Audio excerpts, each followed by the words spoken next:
The day they divided the estate, Elena Voss sat at the end of a long table that did not belong to her and listened to people argue over things they had never once helped maintain.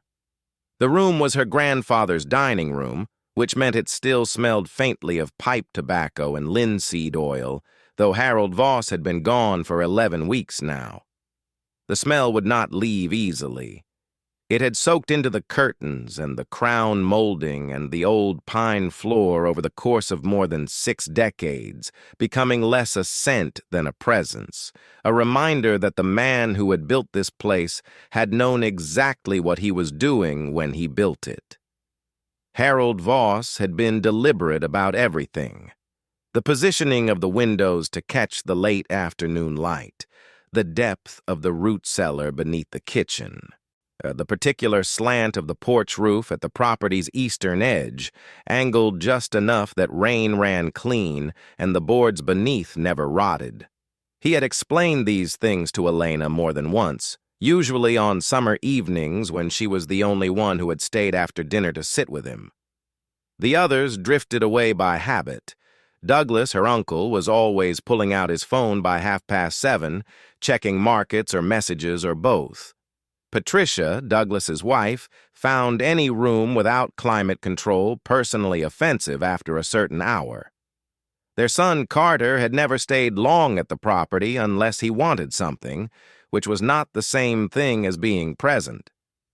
Elena's own mother had passed 8 years earlier, and her father had been out of the picture long before that. So it was Elena who stayed. Elena who learned the property the way you learned a person, slowly and by paying attention, not because she expected anything in return, but because Harold Voss was the only person in her life who had consistently made her feel like she was worth listening to. She had driven 4.5 hours to be here today. She had arranged for her daughter Mara to stay with a neighbor for the weekend. She had taken unpaid time from the job she worked 3 days a week as an office administrator for a small HVAC company in Beaumont, where the pay was steady enough to keep the lights on, but never quite enough to feel settled. She had pressed a good blouse the night before, packed a folder with documents she had requested from the estate attorney, and then told herself that this gathering would be handled with care and fairness because her grandfather had been a man who valued both. She had been wrong about that. Or rather, she had been right about Harold Voss and wrong about everyone else. The dispute had begun before the will was even read, which should have told her something. Douglas had arrived at the estate on the day of Harold's death and had already spoken to an attorney by the time the body was transported. He was 72 years old and had spent the better part of his life waiting for this property, not because he loved it, but because he understood its worth in terms that had nothing to do with summer evenings on a porch. The land alone was appraised at $420,000. The house, a 3-story Victorian with original millwork and a granite foundation, was worth more on top of that. The contents, furniture, tools, a small art collection Harold had assembled quietly over decades, added another layer. Douglas wanted all of it, or at least enough of it that the remainder would mean nothing to anyone else. The will complicated his plans. Harold had been precise, as he was about everything. He had left the main house and the central property to Douglas, as expected, but he had designated the eastern parcel, a narrow wedge of land containing what the family called the summer porch, to Elena directly. Not as part of the estate to be divided, not as a conditional gift, directly, by name, with a separate deed that had been notarized 5 years earlier and filed with the county without anyone's knowledge. The Douglas's attorney had spent 3 weeks looking for reasons the deed could be contested. He had not found convincing ones.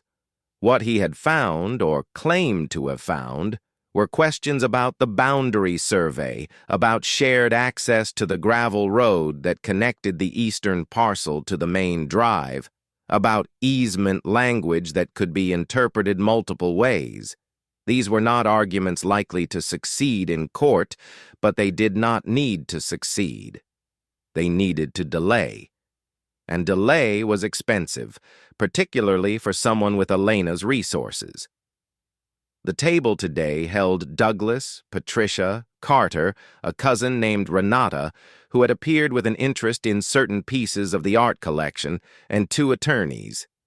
Elena had come without an attorney.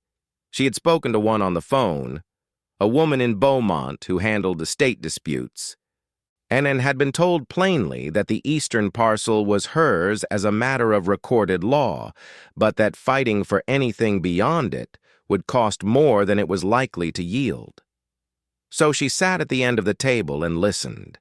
Douglas spoke at length about the history of the property, about his own contributions to its upkeep over the years, which Elena knew to be largely fictional, about how the family's legacy deserved to be preserved as a unified whole, which meant under his control. Patricia nodded at intervals. Carter examined his phone without pretending otherwise. Renata made careful notes on a legal pad, her pen moving in small, scratching loops. At one point, Douglas turned to Elena with the particular expression of a man performing generosity. He said he understood that she had a sentimental attachment to the property. He said he understood that her relationship with Harold had been meaningful, that she had spent time here, that she felt connected. He said all of this the way someone says it before saying but. "But the summer porch," he said, spreading his hands as if offering her something, "is yours. It's always been the weakest part of the property. The foundation has issues. The screens are a disaster. The boards are soft in places. It would cost more to restore than it would ever earn back. We're not contesting that." He paused, letting the implication settle. "We're just asking you to consider whether you might prefer a clean settlement, a cash amount that reflects the parcel's actual market value, rather than take on a structure that frankly is going to be a burden." The cash amount he named was $14,000. Elena looked at her hands for a moment. Then she looked up at Douglas and said, without anger, that she would keep the parcel as stated in the deed. Douglas smiled thinly. Patricia looked at the ceiling. Carter scrolled. Renata wrote something on her legal pad. The meeting concluded an hour later with no drama and no warmth. Paperwork was signed. Copies were distributed. Douglas's attorney reminded everyone of the shared access agreement regarding the gravel road, emphasizing language that suggested Elena would need permission to use it for commercial purposes, a constraint that struck her as both deliberate and oddly specific. She filed it away without comment. On her way out, Carter held the door for her with the loose, obligatory courtesy of someone who has never had to think about courtesy. "Good luck with the porch," he said. Then there was no cruelty in his voice. That was somehow worse. He genuinely did not think it merited more. She drove to the eastern parcel alone. The gravel track that led to the summer porch left the main drive at a gap in the old hedgerow and ran east for about 300 yards before ending at a flat, weedy clearing roughly the size of 4 parking spaces. The porch sat at the clearing's far edge, its back to a stand of overgrown oak that Harold had planted in the 1950s and never trimmed.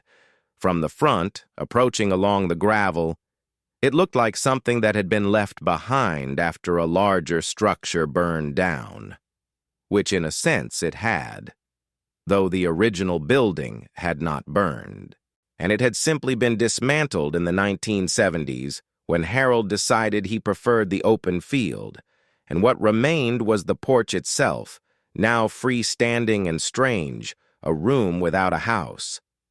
Elena had not been here in 9 years. She had forgotten how small it was, 20 feet wide perhaps and 12 deep.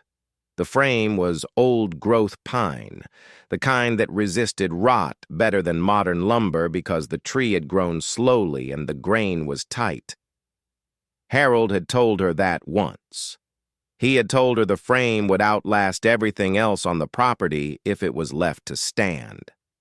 She had been young enough to find that romantic without understanding why.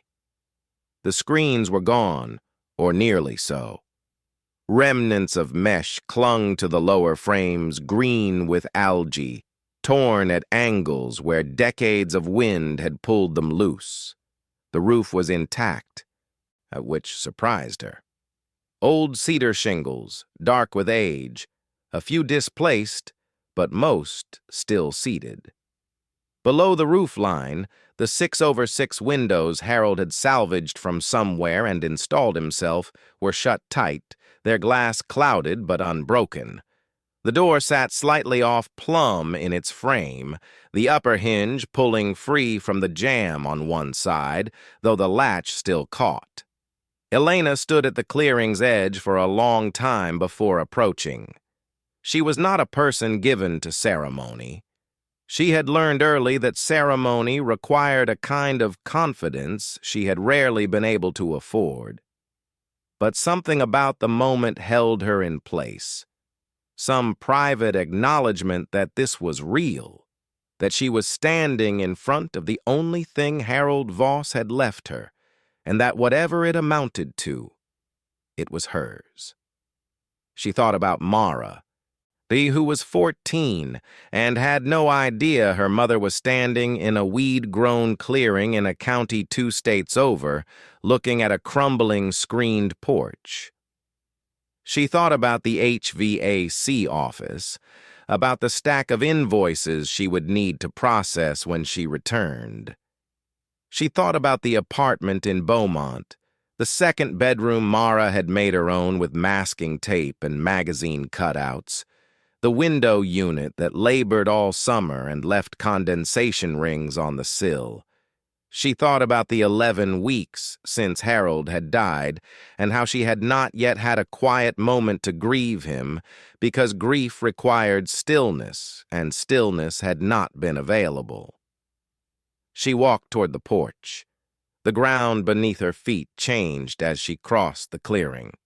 The weedy grass gave way to bare soil closer to the structure, packed and dry, and then to what had once been a stone pathway, its flat slate pieces sunken unevenly by frost and root. She could see where Harold had placed them with care, their edges still roughly aligned despite the heaving of decades. She stepped on them anyway, following the path as it had been intended because that felt right. The door required pressure to open, the frame swollen slightly at the base, but it gave without splintering when she leaned into it. Inside, the air was cooler than she expected. There was a stillness to it that had nothing to do with neglect. The temperature held steady the way it did in old cellars, where the mass of the surrounding material buffered against swings. She paused just inside the door, letting her eyes adjust. The interior was sparse. Harold had never used the summer porch for storage, which had always struck the family as unusual. Most outbuildings on a working property accumulated tools and crates and broken things waiting to be repaired. This one held only a pair of wooden chairs, their paint stripped to bare wood by time, and a low table between them, with a surface pocked by decades of coffee rings. Against the east wall was a narrow shelf unit, empty now, its brackets leaving ghost marks on the tongue-and-groove boards behind it. The floor was wide plank pine, the same species as the frame, and it was solid. Elena stomped lightly in 3 places and heard nothing flex or give. She walked the perimeter slowly. She ran her hand along the sill of each window. She pressed the wall boards near the base to check for soft spots. She was not a contractor, and she was not pretending to be one. But she had watched enough home renovation content in her years of apartment living to have absorbed, by osmosis, a rough sense of what mattered and what could be deferred. What she found was confusing in a quiet way. The structure was better than it looked, much better. The window frames were seated true, the roof sheathing, visible through gaps where interior ceiling boards had pulled away at one corner, showed no black staining, no soft spots, no sag. The wall framing was plumb. The exterior boards, though weathered to gray, were full thickness, not the cup and twist of boards that had failed. It was as if the building had been maintained from the inside in ways that never showed on the surface. Elena stood in the center of the room and turned slowly, as she was trying to understand the feeling that had begun when she opened the door and had not left. It was not the warmth of familiarity, though the room held traces of Harold's presence in ways she could not name precisely. It was something else, a quality of the space itself, a sense that the room was doing something it was not showing. She crouched and examined the floor more carefully. The planks were laid in the traditional manner, tongue and groove, face-nailed, with consistent spacing between each board. But near the center of the room, in an area roughly 6 feet square, the nails were different. She noticed it only because she was low and the angle of the light from the window was raking the floor at a shallow angle, catching the slight elevation of each nail head. Most of the floor had nails that had sunk flush or slightly below the surface over the years. In the central section they stood just proud, as if they had been driven more recently. Not much more recently, but comparatively. She pressed the board nearest her knee with one finger. It did not flex. She pressed harder. Nothing. She sat back on her heels and stared at the floor. Harold Voss had been a cautious man, not suspicious, not paranoid, but cautious in the way that people who grew up without certainty learn to be cautious. His parents had been German immigrants who arrived with almost nothing and lost what they built twice before it held. Harold had watched his father start over from bare land twice by the time he was 12. He had inherited from that experience not bitterness, but a particular kind of industriousness, and the kind that worked without announcing itself, that moved quietly and thought ahead and kept its own counsel on matters that did not require sharing. He had made money in ways that were modest and consistent. Real estate bought and held, farm equipment bought and repaired and sold, a gravel supply contract with the county that ran for 22 years and paid steadily. He had never displayed wealth. He had driven a truck that needed 2 tries to start in cold weather and worn work pants to events that required slacks. The art on his walls was chosen for subject rather than investment. He gave to the church and to 2 or 3 individuals over the years in ways that left no public record. He was, by any external measure, a man of modest and specific means. Douglas had estimated the estate at just over $900,000 when he first spoke to his attorney. The appraisers had confirmed roughly that figure, minus the eastern parcel, which was assessed at $22,000 including the structure, not the $14,000 Douglas had offered Elena, but not far from it. Elena had accepted those numbers because she had no reason not to. Harold had been generous with his time and his attention and his knowledge, but she had never heard him speak of significant wealth. She had never seen him spend in ways that suggested reserves. She had simply assumed that what the appraisers found was what existed. But she was crouching on a floor that someone had relayed at some point with different nails, in a building that was far better maintained beneath its surface than above it, And she was thinking about a man who had spent 60 years being cautious in ways that no one around him had been patient enough to understand. She stood up and looked at the floor again from standing height. The 6-foot central section was almost invisible. If you were moving through the room without stopping, without crouching, without the particular low light from the west window catching the nail heads at just the right angle, you would walk across it and feel nothing different and think nothing different. Even knowing it was there, Elena had to look carefully to see the slight variation in the wood tone, the marginally different weathering pattern, the near-invisible line where one section of flooring ended and another began. She went to the door and pushed it open, letting in more light. Then she returned to the center of the room and crouched again, this time examining the seam between the floor sections more carefully. She pulled a key from her pocket and traced the seam with its edge, not pressing hard, just following the gap. The gap was consistent and clean. This was not a repair. This was a panel. Someone had cut a section of floor, framed it from beneath so it sat stable and flush, and refastened it with nails that matched the originals well enough that you would not question them unless you had reason to. She sat down fully on the floor and looked at the wall across from her. Harold had left her this parcel. Not randomly, not as an afterthought.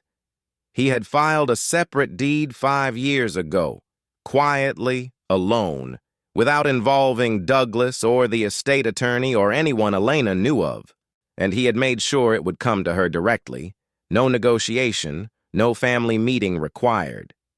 He had anticipated that Douglas would contest it and had structured the document to hold. He had thought about this. He had left her this parcel. She pressed both palms flat on the floor section with the newer nails and felt the solid resistance beneath. Then she moved her left hand to the adjacent original section and pressed there, too.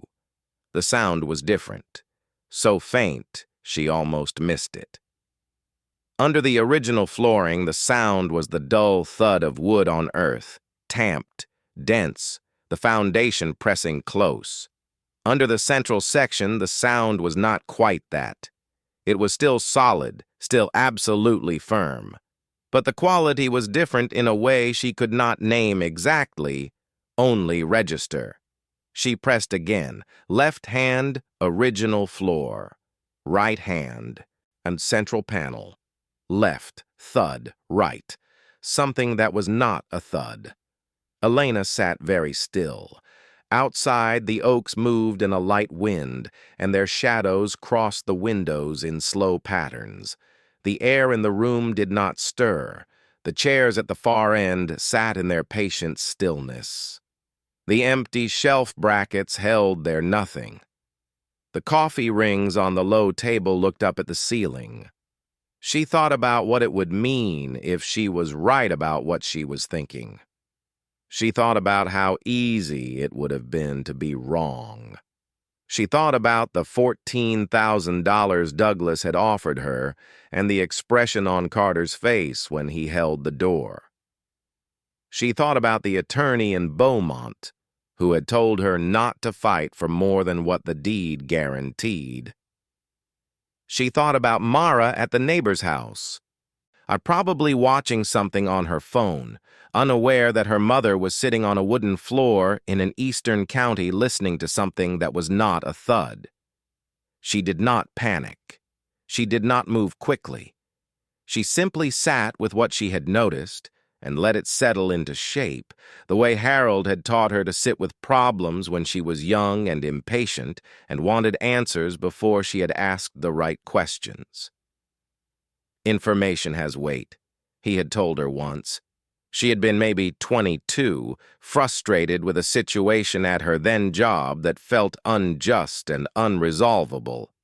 She had driven out to see him and sat on this very porch, on these same chairs, and talked fast and loud about unfairness. He had listened without interrupting. When she finished, he had said it quietly, without judgment. Information has weight. You're trying to lift it before you finished picking it up.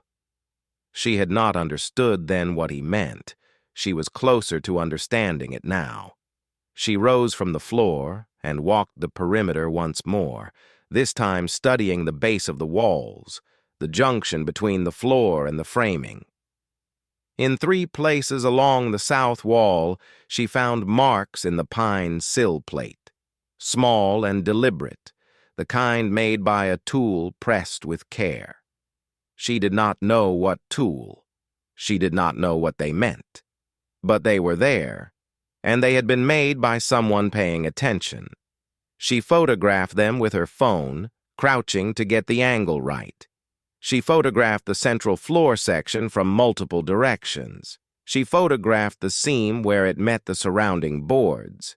She did this methodically, without hurry, and the way she processed invoices at the HVAC office, making sure each record was clear and complete before moving to the next. When she was done, she stood in the center of the room one last time and looked around at the whole of what Harold had left her. $14,000, Douglas had said, the eastern parcel and its summer porch, a burden, a money pit. The weakest part of the property, given to the cousin who asked for nothing because she expected nothing, because she had been marked years ago as the one who would accept what was offered and not cause trouble. Elena was not a person who believed in fate. She was not a person who believed that good things found their way to good people by any mechanism more reliable than effort and attention. She had learned that specifically and at cost. But she believed that Harold Voss had been careful in everything he did, and she believed that he had chosen her specifically and deliberately, and she believed that the floor beneath her feet was not what it appeared to be. She would return tomorrow. She would bring tools. She would measure and photograph and document, and she would move one step at a time, and she would not tell anyone anything until she understood what she was dealing with. She pulled the door shut behind her. The latch caught. Outside, the clearing held the last of the afternoon light, and the oaks along the eastern edge cast long shadows that reached across the weeds toward the gravel track. Elena walked to her car and sat in the driver's seat without starting the engine. She looked at the photographs on her phone. She looked at the porch through the windshield. She thought about calling Mara. She decided not to. There was nothing to say yet. Nothing that would make sense. Nothing she could give her daughter except worry or confusion or some too large hope that might come to nothing. She started the engine and drove back to the main road. She stayed that night at a motel 12 miles from the property. The room cost $67 and smelled of the particular pine cleaner that motels in this part of the country favored, sharp and thin over something more stubborn beneath. She ate at a diner across the road, ordered eggs and toast because it was what she could think of, and sat at the counter while the cook and the waitress discussed something in the kitchen she could not quite hear. And the television mounted in the corner above the pie case was showing weather. She did not watch it. She went back to the motel and lay on the bed fully clothed and looked at the ceiling, the floor panel, the different nails, the marks on the sill plates, the sound, the not-quite thud of her palm pressed flat on pine. Harold had never been a man of big gestures. He had not been sentimental in the performative way. He did not give speeches or make declarations. When he loved someone, he showed it through time and attention, through explaining the angle of a porch roof, through staying at the table after dinner to listen to a young woman talk fast about injustice. He had not told Elena why he was leaving her the porch. He had not written her a letter explaining what she should do with it. He had simply ensured it would reach her, through a deed filed quietly with the county, and trusted that she would know how to look at it. She tried to remember every conversation she had ever had with him about the summer porch specifically. Most were vague impressions of summer, the sound of the screens in a light wind. But one came back with unexpected clarity. She had been 31, visiting alone while recovering from the end of her marriage. She had been bruised by it in ways she was not yet ready to name. She had walked out to the porch one evening after supper and sat in one of the wooden chairs, and Harold had followed without being asked. They had sat in the blue dusk without talking for a while. Then he had said, looking not at her but at the oak trees, that the porch was the only thing on the property he had built entirely for himself. That everything else had been for the family, for function, for the future, but the porch was his. She had asked him what that meant, built for yourself. He had been quiet for a moment. Then he said that it meant it held what he chose to put in it, and nobody else's ideas about what it should hold. She had not thought about that conversation in 9 years.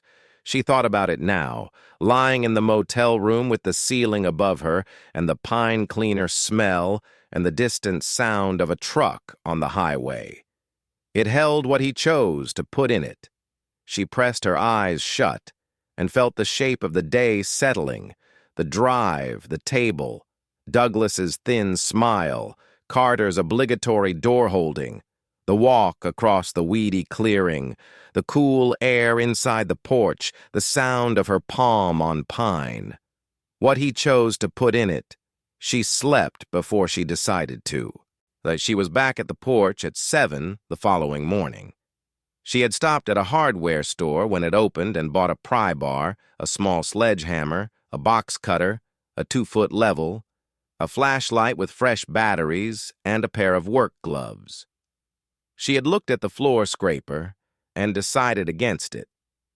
She had looked at the reciprocating saw and decided against that too. She did not want to cut through anything she could not put back.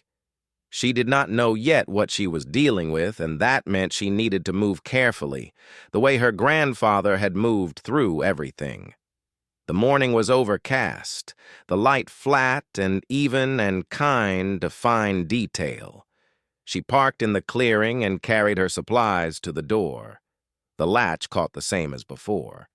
Inside, and the air held its underground coolness. The chairs, the table, the shelf brackets, everything the same. She set her bag down and stood for a moment, reorienting herself. Then she knelt at the edge of the central floor panel and examined the seam in the improved light of her flashlight. Up close, the seam was even cleaner than she had thought. The edges had been finished with a fine tool. This was cabinet work, not carpentry. Someone had taken real care with this, working slowly, thinking about how it would look from above, about what someone walking across the floor would feel and hear, about someone who might one day crouch exactly as Elena was crouching and hold a flashlight exactly as she was holding it.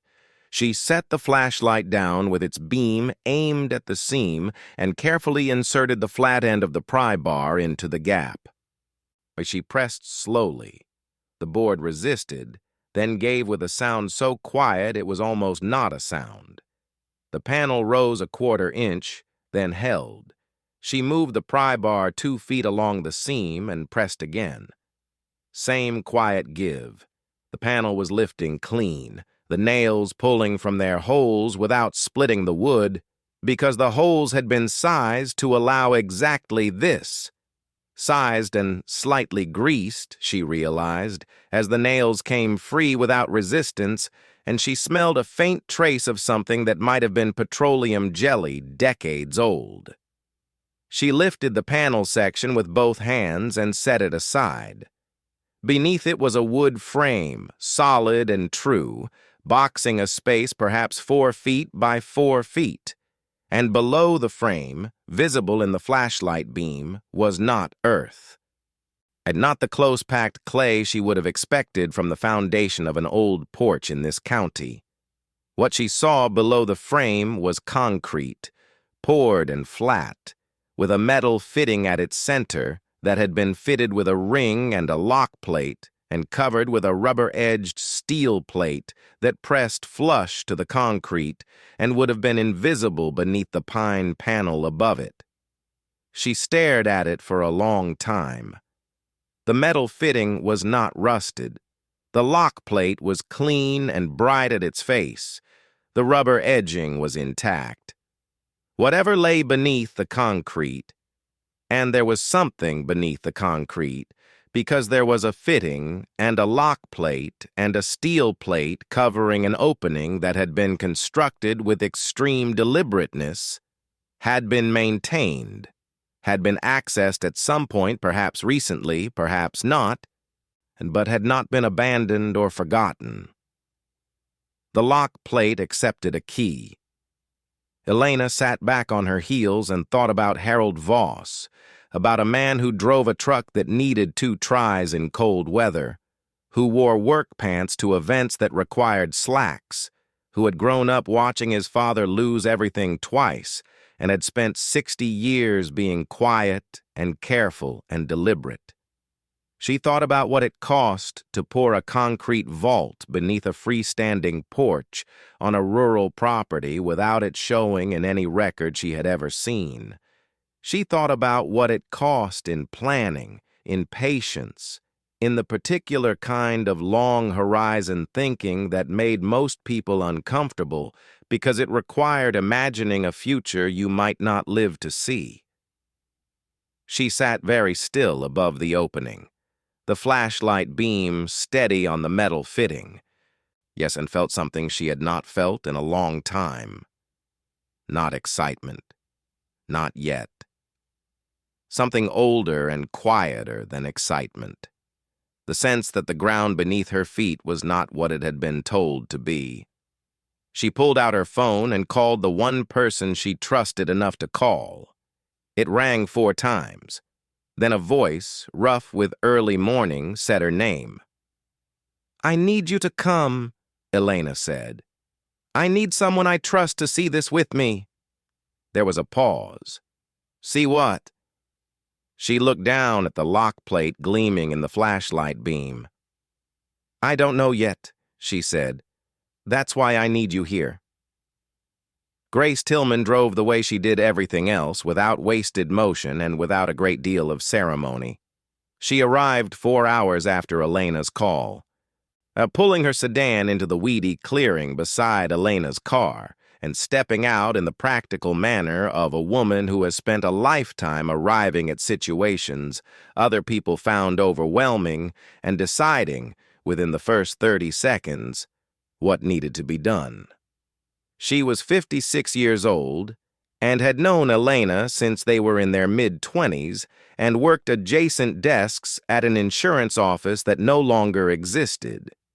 They had survived that job together, and the years after it, and the divorce, and Elena's mother's death, and the particular slow accumulation of setbacks that constituted an ordinary life lived without a significant safety net. Grace had 2 adult sons, a husband who repaired diesel engines, and a manner that made most people feel simultaneously calmer and more accountable. And she was the only person Elena had told about Harold's deed before the estate meeting. She was the only person Elena had told in the months since Harold's death that she was afraid she was going to lose even the porch. Grace had driven 4 hours without complaining and arrived carrying a thermos of coffee and a paper bag containing 2 sandwiches from a gas station, because she had also known Elena long enough to understand that Elena would not have eaten. She stood in the clearing and looked at the porch for a moment, then at Elena, who was standing in the doorway with her arms crossed and an expression Grace recognized as the one Elena wore when she had decided not to feel something until she understood it. "Show me," Grace said. Elena showed her. They crouched together over the open section of floor. Grace held the flashlight while Elena pointed to the lock plate, the concrete, the rubber edging of the steel plate, the clean face of the fitting. Grace did not speak for a long time. She moved the light slowly over the details. She pressed her fingertip to the edge of the rubber seal the way a doctor presses a bruise, calibrating the response. "This is not old," Grace said finally about the rubber. "No," Elena agreed. "It's been maintained." "That's what I think." Grace sat back and looked at Elena. "Do you have the key?" Elena had been thinking about that since the previous evening. She had thought about it through the night and through the drive to the hardware store and through the hour she had spent waiting for Grace to arrive. Sitting in the wooden chair and looking at the coffee rings on the table and thinking about Harold and keys. Harold had been a man of system, not a rigid system, not one that anyone outside his own thinking would have been able to map. But a system nonetheless. He did not leave things in random places. He did not forget where he put things. He organized by principle, not by convenience, which meant that the principles themselves needed to be understood before the locations would make sense. When Elena was 17 and spending a summer week at the property, Harold had taught her to drive the old tractor. Before he handed her the key, he had made her walk around the machine twice, checking fluids and tire pressure and the tension on the drive belt. When she asked why she needed to do this before she had even started it, he said that starting anything without knowing its condition was the fastest way to end it. She had rolled her eyes at 17. She was not rolling her eyes now. The principle, when it came to keys, was proximity. Harold kept keys close to what they opened, but not in the obvious place. The key to the root cellar was on a hook inside the barn, because the root cellar was accessed most often in the context of barn work. The key to the gun cabinet was in a tin behind the kitchen's false back panel, because the kitchen was the room where the house felt most secured. The key to the old truck's second ignition lock was under the driver's seat, not the hook, because Harold said a key hanging on a hook was a key someone else could reach. What was close to the porch? What was Harold's porch? His alone. And not a place of function, but of specific and deliberate intention? Elena had been turning that over for hours. "I need to look at the table," she said. Grace looked at the low table between the two wooden chairs. It was perhaps 30 inches long and 18 wide, its surface worn smooth and stained by 100 years of coffee cups and rain that had blown through unscreened windows. Elena crossed to it and crouched beside it rather than above it. She looked at the underside. On the underside of the table, near the center, was a small wooden block glued and braced to the frame. It was the same wood as the table, aged to the same gray, and it would have been invisible from above or from the front, detectable only if you bent low and looked up from below. Inside the block was a narrow slot, perhaps 3 inches wide and a half-inch deep.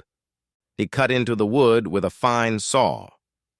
Inside the slot, held by friction and by a strip of rubberized material lining the channel, was a key.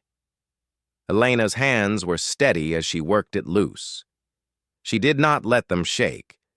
She had made a decision somewhere in the previous 18 hours that she would not permit herself to collapse into feeling until she had finished understanding, because Harold would not have collapsed into feeling, and this was his floor and his table and his slot and his key, and she owed it to him to be the kind of person he had believed she was when he filed the deed with the county. The key was old, brass-bodied, heavy for its size, with a distinctive profile that spoke of a lock built to last rather than to be convenient. It was clean. Someone had wiped it recently, not decades ago, but recently, and applied a light oil to the bow end. The oil had dried to a thin film that caught the flashlight, when Grace swung the beam toward it. Grace looked at the key. Then she looked at Elena. "He knew," Grace said quietly. It was not a question. "He knew," Elena said. They returned to the open section of floor. Elena knelt at the edge of the concrete and reached down with the key. The lock plate received it cleanly. There was no grinding, no resistance. The cylinder turned with a smoothness that would have required maintenance to achieve, a mechanism tended over years to prevent the seizing that time and moisture brought to all metal eventually. 2 full rotations clockwise, then a third, partial, that engaged something deeper. A sound rose from below, not loud, just the considered click of a mechanism releasing that had been asked to hold. And the steel plate, Elena found, lifted from a recessed lip around its edge. She used the pry bar from the hardware bag, but barely. The plate was heavy but balanced, hinged at one side in a way she had not anticipated, so that it swung up rather than lifting free and locked in the open position with a rod that caught in a groove. Below the plate, the flashlight showed a square shaft descending into darkness, its walls concrete, its interior dry and cool and completely dark. A ladder was fixed to one wall of the shaft, steel rungs set into the concrete, painted against rust, their paint intact. Elena and Grace looked at each other. "I'll go," Elena said. "I know," Grace said. The shaft was perhaps 8 feet deep. Elena descended slowly, testing each rung before committing her weight. Though every rung held firm and cold and absolutely reliable, the air below was different from the air in the porch.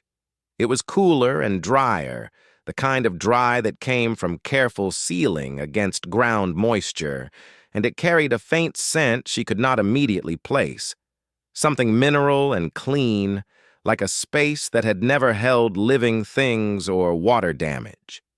She reached the bottom, and her boots met concrete floor. She turned with the flashlight. The space was larger than the shaft suggested. She had expected a closet, a small safe room, perhaps a chest or a cabinet set into the earth below a rural property by a careful man who had learned from his father to trust nothing above ground with what mattered. She had told herself, somewhere in the previous hours, not to build expectation beyond what evidence supported. That the evidence supported a locked space beneath a maintained floor panel, nothing more. What she found was a room, not large, perhaps 12 feet by 14, its ceiling just high enough to stand comfortably beneath. The walls were concrete block, parged smooth on the interior surface, dry and clean. The floor was the same poured concrete as the shaft above. Along 3 of the 4 walls ran a continuous low shelf system, solid timber, constructed with the same cabinet work quality as the floor panel above. The shelves were deep and strong and arranged in tiers, and they were not empty. Elena stood at the base of the ladder and moved the flashlight slowly. The first thing the beam found was stacking.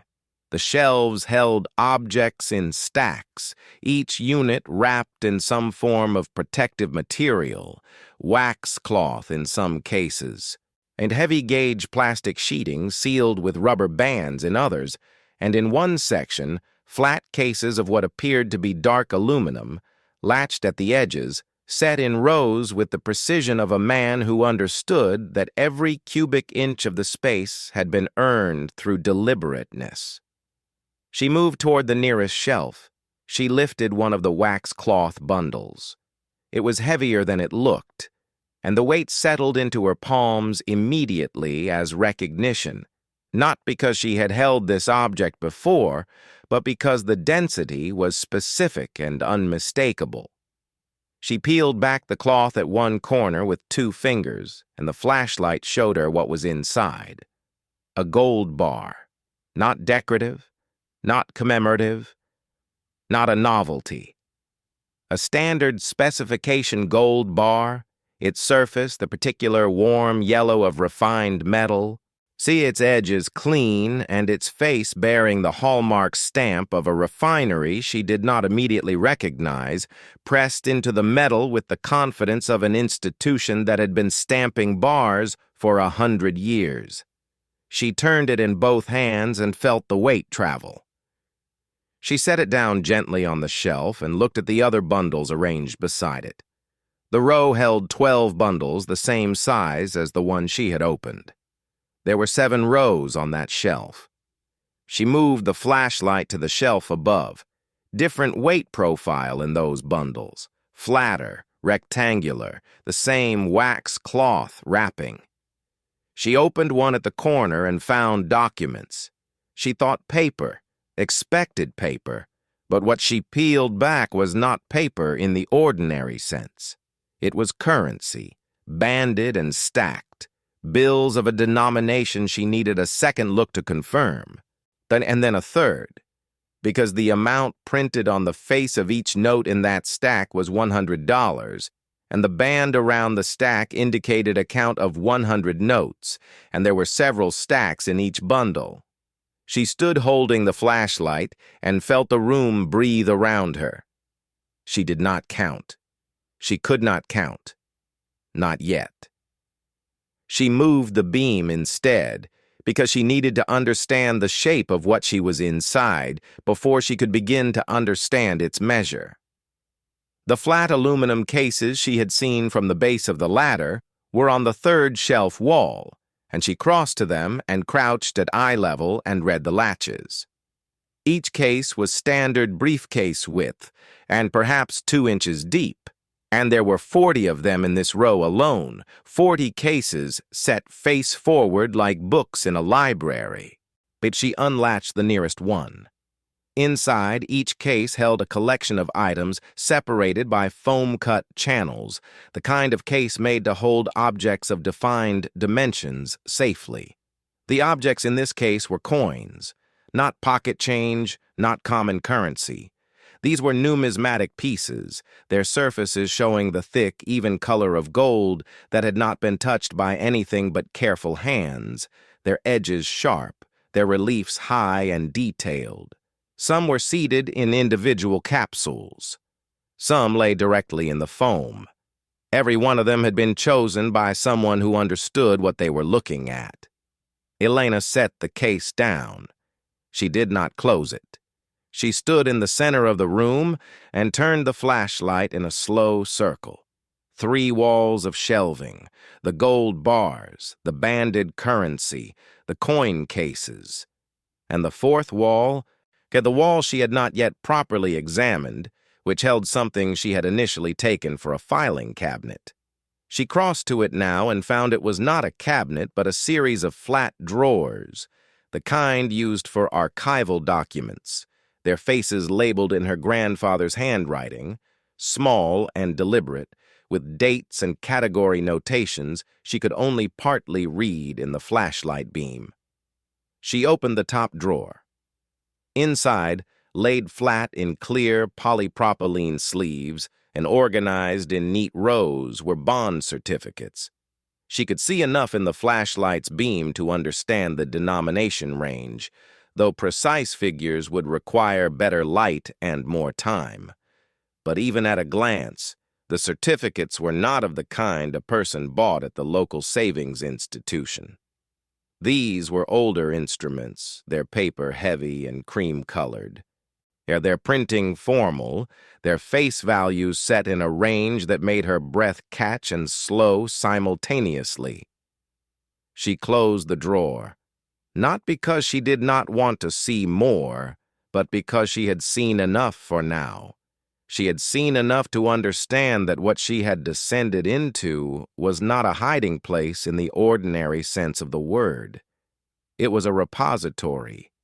It was a life's work in a form that left no public record, accumulated with the patience of a man who had watched his father lose everything twice and had decided, somewhere deep in his own character, that there existed a form of security that did not depend on institutions or markets or the goodwill of other people, a form of security that belonged entirely to whoever held the key.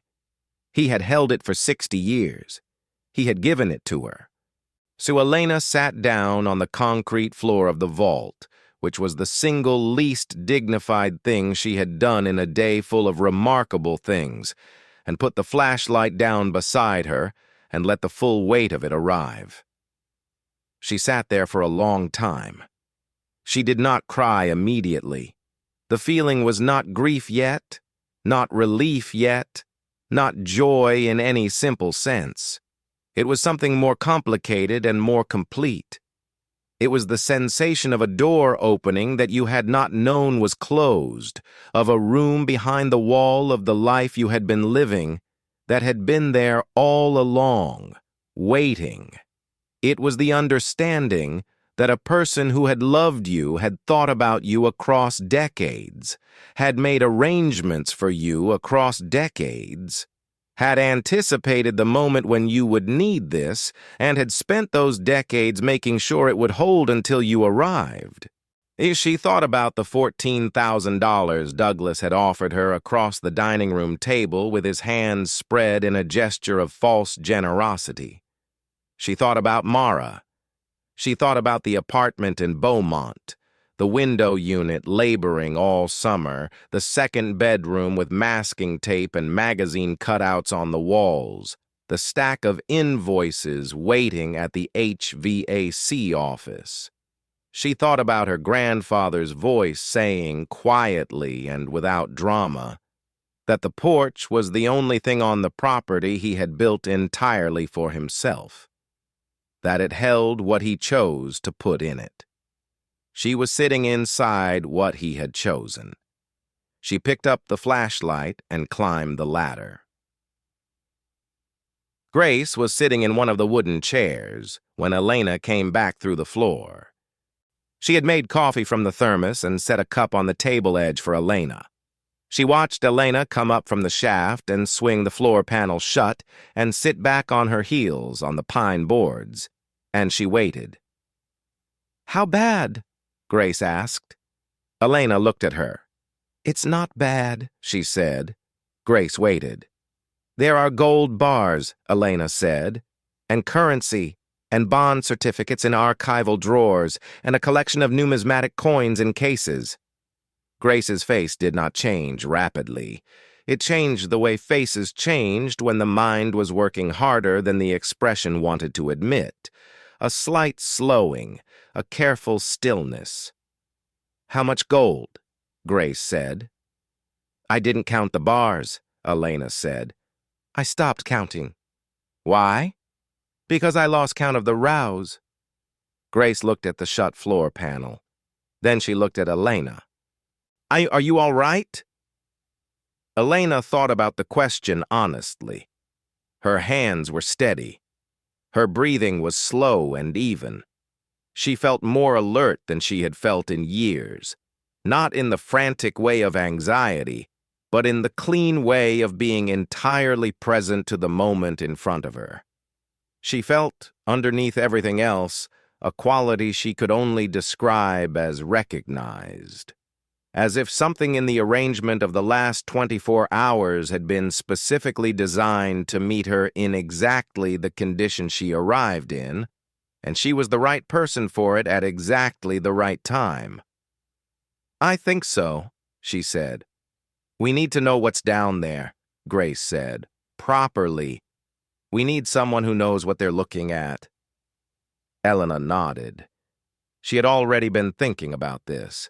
The problem was obvious and serious, and the moment she told any one official, any appraiser, any financial institution, any authority of any kind, the situation would leave her hands. Not entirely, and not necessarily adversarially, but the vault's existence would become a matter of record. And once it was a matter of record, it was a matter of time before Douglas knew. And Douglas would arrive with attorneys and arguments and the particular energy of a man who believed that wealth, wherever it appeared, should orient itself toward him. She needed to understand what she had before she told anyone who didn't have to be told. "I know an appraiser," Grace said, reading her silence. "From when David's father died, the one who came for the pocket watch collection." He was discreet. "A pocket watch collection is not this," Elena said. "No," Grace agreed. But discreet is discreet." She paused. "And he's seen things. He told me once he'd appraised an estate where the deceased had $250,000 in silver stored in a septic tank. He was not shocked by that." Elena almost laughed. Almost. "Call him," she said. And the appraiser's name was Barton Selke. He was 67 years old, semi-retired, operated out of a home office in a city 4 hours south, and arrived the following afternoon in a car that had seen better decades, but carried in its back seat a collection of equipment cases that had not. He was a compact, quiet man with the precise movements of someone who handled irreplaceable things for a living. And when Grace introduced him to Elena in the clearing and explained in general terms what they had found, he listened without his expression doing anything particular.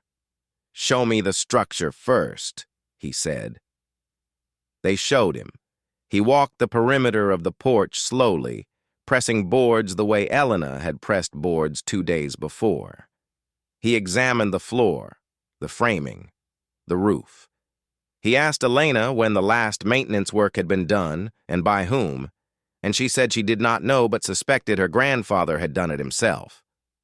"Good craftsman," Selke said, crouching at the floor seam. "He was," Elena said. Selke looked up at her. "Your grandfather built this concealment?" "I believe so." "All of it? The vault below?" "I believe so. Over time." Selke considered this. "That kind of project requires patience," he said, "and planning, and a willingness not to talk about it." He looked back at the seam. Most people can't manage any of those 3. They opened the floor panel and Selke descended with his own flashlight, a professional unit with a wide, flat beam that illuminated the vault differently than Elena's had. She followed him down. Grace stayed above.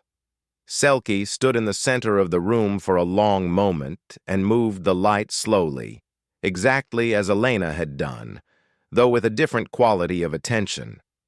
His was not wonder. It was inventory. His eyes were cataloging while he stood still, sorting and classifying, building a structure inside his mind the way an experienced person builds a structure, from general to specific, from category to detail. He moved to the gold bars first. He lifted one from the shelf with both hands, turned it, examined the hallmark stamp through a loop he produced from his jacket pocket.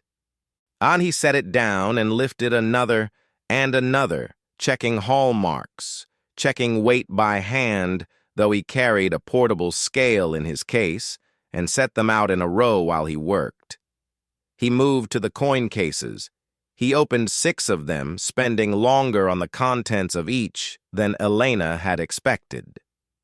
He lifted individual coins by their edges with cotton-gloved fingers and examined them under the loop with the focused attention of a man reading a document in a foreign language he had spent 40 years learning. He noted things in a small pad he carried. He photographed certain pieces with a camera he wore clipped to his jacket, the kind of camera that captured fine detail under controlled lighting. He spent a long time at the archival drawers. Then he opened each drawer and looked at each certificate in its polypropylene sleeve without removing any of them. He read dates and issuer names and denominations and made notes. He opened the second drawer and the third and the fourth. There were 9 drawers in all. He opened each one. He did not rush. When he was finished with the shelves, he stood in the center of the room again and looked at the ceiling, then the floor, then the walls, the way a person looks when they are assembling something in their head.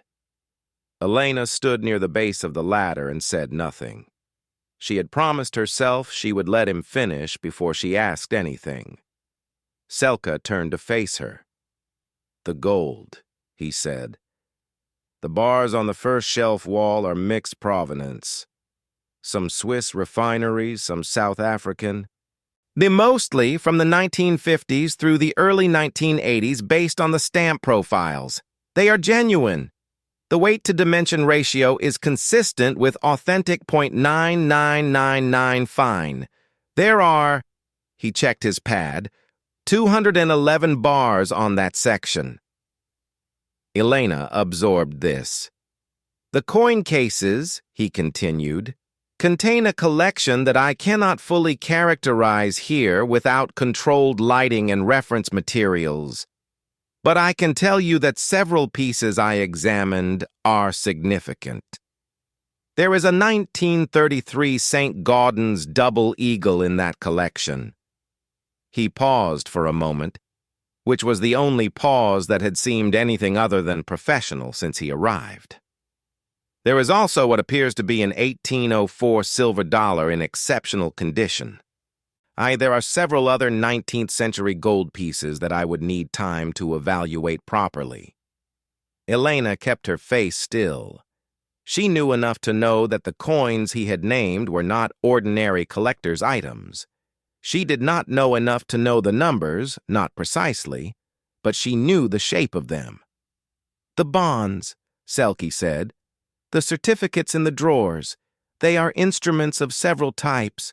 Some are corporate bonds, issued by companies that no longer exist in the form that issued them, but whose successors carry the obligation. Some are municipal, some are treasury instruments. The documentation condition is excellent. Your grandfather stored them correctly. Every instrument I examined appeared genuine.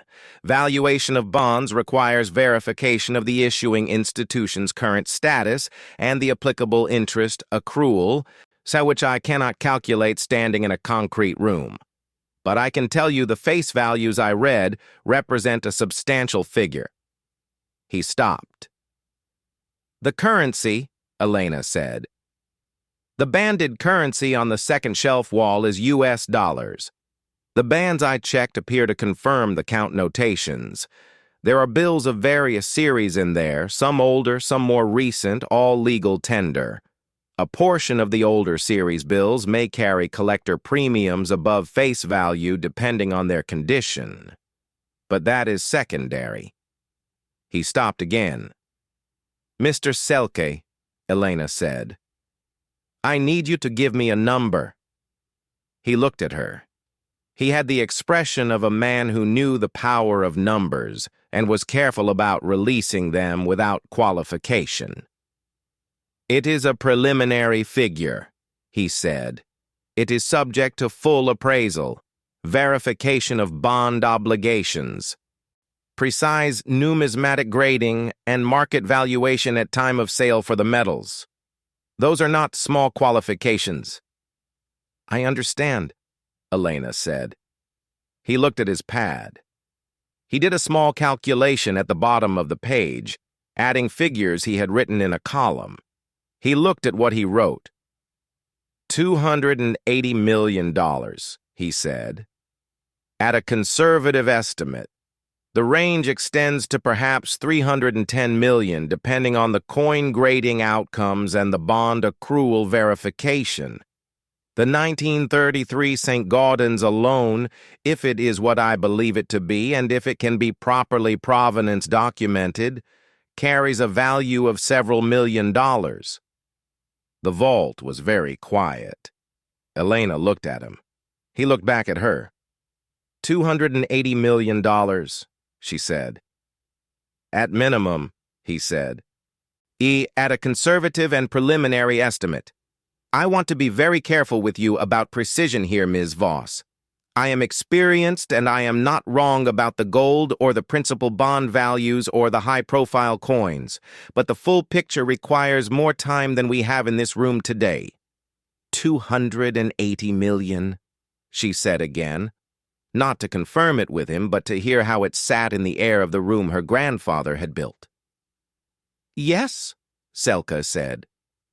Elena turned and looked at the shelves, at the wrapped bars in their rows, at the aluminum cases standing like books, at the archival drawers with Harold's handwriting on each label, small and deliberate, organizing what he had spent a life accumulating in the careful, quiet, patient way that no one around him had been patient enough to understand.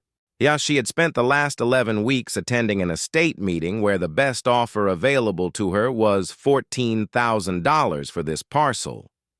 She had driven 11 weeks of fear about whether she could fight for even that much. She had sat across a long table from a man with spread hands and a thin smile, and an attorney who had filed 17 pages of questions about boundary surveys and easement language. She had taken the porch. She stood in the vault beneath the porch and felt something move through her that was not triumph exactly, and was not vindication in any simple sense. It was more private than either of those things. It was the feeling of being understood across time by someone who was no longer there to see it. The feeling of having been thought of, specifically, carefully, as across decades, by the one person in her life who had always known her better than she had known herself. Harold Voss had not left her a porch. He had left her everything he had. He had left it in the only place where he was certain it would find its way to the right hands, because he had known, with the precision of a man who watched human nature for 70 years, that the greedy would never value what appeared to have no value, and the patient would never stop looking. She reached out and put one hand flat on the nearest shelf. The wood was cool and solid and still. "Thank you," she said softly, not to Selkie, not to Grace, who was waiting above, not to the room, to the man who had built it. The vault did not answer. It did not need to. They climbed out of the shaft and replaced the floor panel, but Selka sat in one of the wooden chairs and completed his notes in silence. Grace sat in the other. Elena stood at the doorway of the porch looking out at the clearing, the weeds, the gravel track, the oaks along the eastern edge throwing late-afternoon shadows across the ground. She called Mara. It rang twice. Her daughter picked up with the distracted sound of someone doing two things at once, which was how Mara always answered. "Mom, how's the porch?" Elena looked out at the clearing. She felt something open in her chest that she did not try to close. "It's good," she said. "It's really good, Mara." "Did you figure out what you're going to do with it?" Elena breathed. "I think so," she said. "I'm still working it out, but I think so." There was a pause on the line, and then her daughter said, "You sound different." Elena considered that. Different how?" "I don't know," Mara said. "Just different." A beat. Good different. Elena said she would be home in 2 days and that she loved her, and that she should eat something other than whatever was in the neighbor's snack cabinet. Mara said something dismissive and affectionate, and hung up first, the way teenagers always did. Elena stood in the doorway and looked at the clearing for a long time after the call ended. Selkie's voice came from inside the porch, even and professional. "Ms. Voss, we should discuss next steps." She turned back to face the room. The chairs, the table, the shelf brackets, the pine floor over its concrete secret, the light coming through the clouded windows at a long afternoon angle, catching the slight elevation of the newer nails, if you knew where to look. "Yes," she said. We should." She stepped inside and pulled the door closed behind her. The next steps were not simple. and Selkie had the experience to know that they did not need to be rushed. What they needed to be was correct. In his years of working with estates and collections and valuations of unusual scope, he had seen enough situations transformed by impatience into disaster to have developed a near-religious commitment to deliberate process. The legal standing of the vault's contents needed to be established. The deed secured Elena's ownership of the parcel and its structures. The vault was beneath the porch's foundation, which made it, by any reasonable reading, part of the structure. But reasonable readings and legal readings were not always the same reading, and a collection of this magnitude would attract the kind of attention that motivated people to challenge reasonable with relentless. He recommended an estate attorney experienced in unusual asset cases. He had two in mind, both of whom he had worked with before, and both of whom, he said without elaborating, were accustomed to situations that required discretion alongside rigor. He also recommended that Elena not access the vault again until legal counsel had reviewed the situation and prepared documentation establishing her claim before any additional inventory was conducted officially. This was for her protection. If there were ever any challenge to her ownership, the sequence of events from discovery to documented inventory needed to be clean. Elena agreed to all of this. She found that she could think practically without difficulty. The shock of the discovery had not scrambled her mind. If anything, it had clarified it. She had spent years making careful, small decisions under financial pressure, and that kind of discipline did not disappear when the pressure changed. It adapted. Grace, who had said very little through most of the afternoon, spoke up from the second chair with the flat directness that had always been her particular gift. "What about Douglas?" she said. Selkie looked at Elena. Elena looked at Grace. "He doesn't know," Grace continued, "but he will. Once attorneys get involved, once appraisers of record get involved, once any of this becomes a matter of paperwork, it creates a trail, and Douglas has people watching that trail." Selkie nodded. "That is a realistic concern." "He'll contest it," Grace said. "He'll find something to contest, and he always does." Elena thought about the estate meeting, about the 17 pages of questions about boundary surveys, about the shared access easement language, about the $14,000. "Let him," she said. Both Grace and Selkie looked at her. "The deed is recorded and clean. The vault is beneath a structure on the parcel the deed conveys. I was given that parcel by a man who was mentally competent when he executed the deed, as verified by the county notary and the estate attorney who had worked with him for 30 years. She paused. "What exactly is Douglas going to argue?" "That your grandfather's judgment was compromised," Grace said. "He can argue it," Elena said. "He won't sustain it." "That the vault constitutes a separate estate asset not captured by the deed." Elena looked at Selka. Selk turned his pen slowly in his fingers. "That argument fails on structural grounds," he said.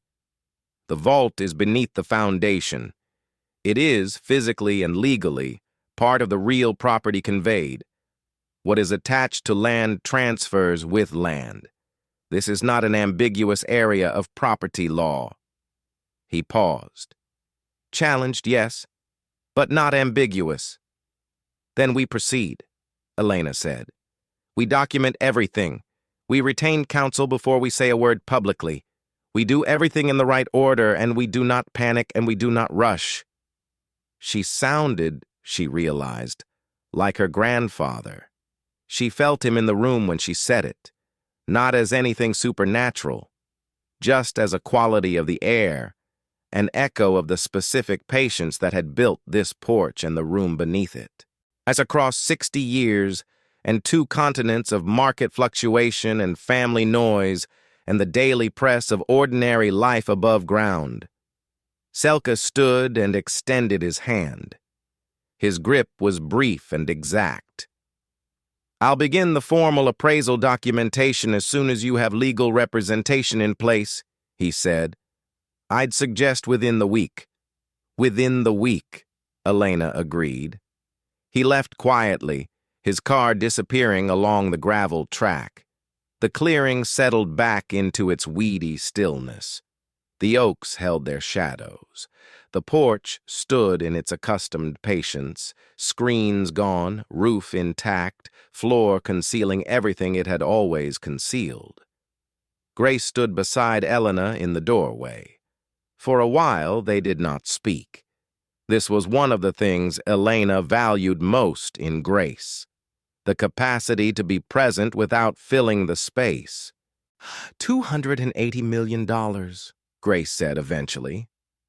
She said it the way you said something you were trying to fit into your understanding, like a word in another language you had learned, but never used.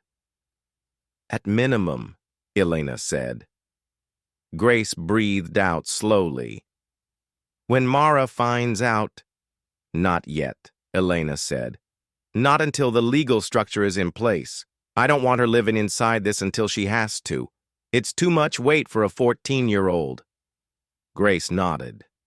She understood the protective logic and did not argue with it. "When Douglas finds out," she said instead. Elena was quiet for a moment. She looked at the porch, at the door she had opened 2 days ago, and would lock again now. At the table and the key she had found beneath it and carried up from the darkness where Harold had left it. "He'll have to find out eventually," she said. "There's no way around that." "And?" Elena thought about the man with the spread hands and the thin smile and the $14,000 offer and the 17 pages of legal questions about the road easement. She thought about Carter holding the door with obligatory courtesy and saying, without cruelty and without care, "Good luck with the porch." "And when he does," Elena said, "he's going to need to sit with what that means." She pulled the door of the summer porch shut. The latch caught, the same as it always had. The gravel track was quiet on her drive out. The hedgerow closed behind her. The property fell away in the rearview mirror. And somewhere below the pine boards and the concrete and the cool, sealed darkness, $280 million sat in its wax cloth and its archival sleeves and its aluminum cases, waiting, as it had always waited, with the patience of a man who understood that what you buried carefully enough would eventually find its way to the right hands. The attorney's name was Marguerite Voss, and she came recommended by Selka with a single sentence that he delivered with the economy of a man who chose words the way he chose tools, because they fit the job precisely. "She does not lose the things that should not be lost," he said. That was enough. Voss operated out of a converted townhouse in a mid-sized city 60 miles from the property. Her office occupied the ground floor and smelled of paper and coffee and the faint leather of old casebooks. She was in her early 60s, long-limbed and unhurried in her movements, with the particular quality of attention that Elena had noticed in very few people, the kind that did not perform itself. When she listened, she listened. She did not nod on a schedule or produce expressions designed to communicate empathy. She simply absorbed what she was told and then sat with it for a moment before she responded, which meant that when she did respond, the words were worth waiting for. Elena had contacted her 3 days after leaving the property. Those 3 days had been the quietest and most disciplined of Elena's recent memory. She had returned to Beaumont and processed the invoice stack at the HVAC office. She had made dinner for Mara and listened to her daughter describe a conflict with a friend at school that mattered enormously in the way that school conflicts did. Yeah, with their complete and temporary gravity. She had gone to bed at a reasonable hour and lain awake only until somewhere past midnight, which she considered, under the circumstances, a reasonable performance. She had told no one, not a colleague, not a neighbor, not anyone at the church she attended occasionally when the weight of things required a place to set it down temporarily. She had told Grace to do the same, and Grace had agreed without needing to be told why. She drove to Fossey's office on a Tuesday morning, carrying the folder she had assembled with Selka's preliminary appraisal notes, the property deed documentation, the estate paperwork from the family meeting, and a timeline she had written longhand the night before. She was thorough in her preparation the way she was thorough in everything. It was one of the things Harold had recognized in her that most people missed, because thoroughness in a person without power reads as conscientiousness, while thoroughness in a person with power reads as competence. The substance was identical. The reception was entirely different. Fossey read everything Elena gave her without speaking. She made occasional marks in the margin of her own pad. She asked 2 clarifying questions about the deed filing date and the name of the county recorder who had processed it. Then she set the documents down and looked at Elena. "The vault contents," she said, "are yours." Elena had believed this. Hearing it stated by a woman who won the things that should not be lost made it feel differently real. "The argument is not complicated," Fossey continued. "The deed conveys the parcel, and including all structures and all subsurface improvements attached to those structures. The vault was constructed as a subsurface component of the Porch's foundation system. It was not a separable chattel. It was not moved onto the property after construction. It was built into the property, below the property, and it transfers with the property as a matter of standard real estate law." She paused. "The challenge will not come from the law. The challenge will come from your uncle." "I know," Elena said. "Tell me about him." Elena told her about Douglas. She was fair about it, which required some effort, because fairness to people who have not been fair to you is a discipline and not a reflex. She described him accurately. A man of genuine intelligence and genuine greed, and who had spent his life understanding the weight of things in terms of what they could be exchanged for. A man who had waited for the estate the way some people waited for a train that was always supposed to come, and who had organized a significant portion of his identity around its eventual arrival.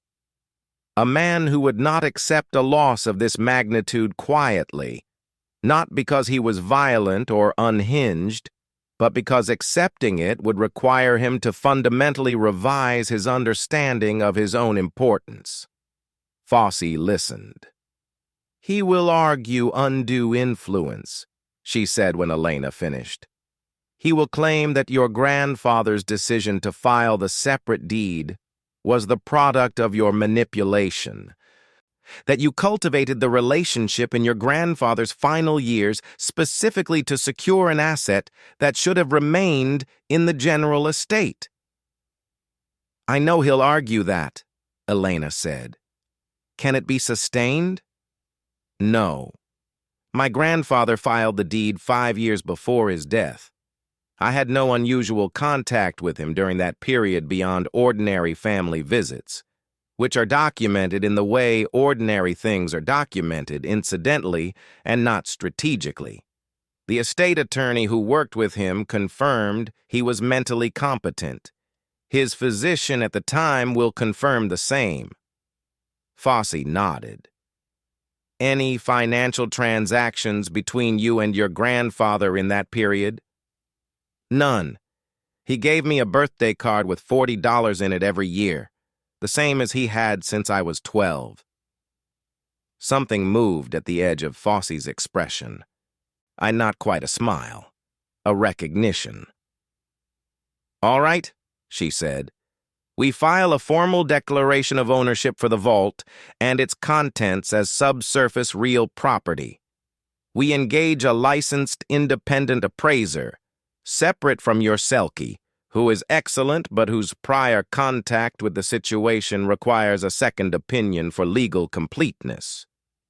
We do not contact your uncle or any member of his family until we are ready.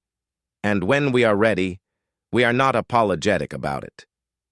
Elena thought about the phrase, not apologetic.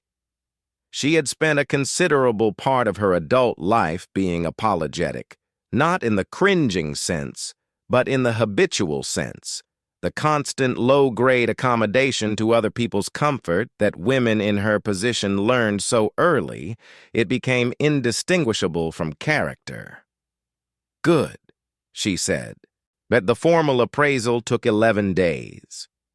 2 independent appraisers came to the property, working in sequence rather than simultaneously so that their assessments would be uncorrupted by each other's conclusions. Fossey had arranged for the vault to be legally declared a restricted site under her client's ownership, a document that had the effect of making any unauthorized access to the property's subsurface structures a civil matter that would not serve Douglas's interests. The first appraiser was a metals specialist who worked primarily with institutional clients. He spent 2 full days in the vault. He weighed every bar. He photographed every hallmark. He produced a report that was 73 pages long, of which Elena read all 73, and in which concluded that the gold bullion in the vault represented $104 million at the metal's current market price, with a margin of less than 1% attributable to measurement variance. $104 million. Elena read that figure in Fossey's office and kept her face still and her breathing even, the same discipline she had maintained through the entire preceding 11 days, because the moment was not yet complete and the habit of patience was the only thing she entirely trusted. The second appraiser specialized in numismatics and historical financial instruments. She was younger than Selkie, but had the same quality of focused quiet that the best specialists shared, the absence of performance. She spent 3 days on the coin cases and 2 days on the archival drawers. And her report was 108 pages. The 1933 Saint-Gaudens double eagle was confirmed. Its condition was graded as Mint State 65 by the independent numismatist, a grade that placed it among the finest known examples of a coin so rare that fewer than 15 were believed to exist in private hands. The last verified auction sale of a comparable example had established a record price. The 1804 silver dollar was confirmed as a Class I original, 1 of 8 known. Its condition, sustained by Harold's archival storage, was exceptional. The remaining coin collection, numbering 412 pieces across all cases, included significant examples from the 19th century American gold series, pre-revolutionary European coinage, and a group of 20th century rarities that the numismatist's report described with the closest thing to visible emotion that appeared in an otherwise technical document as representing an extraordinary lifetime of informed acquisition. The bond certificates were evaluated by a financial instruments specialist retained by Fossey directly.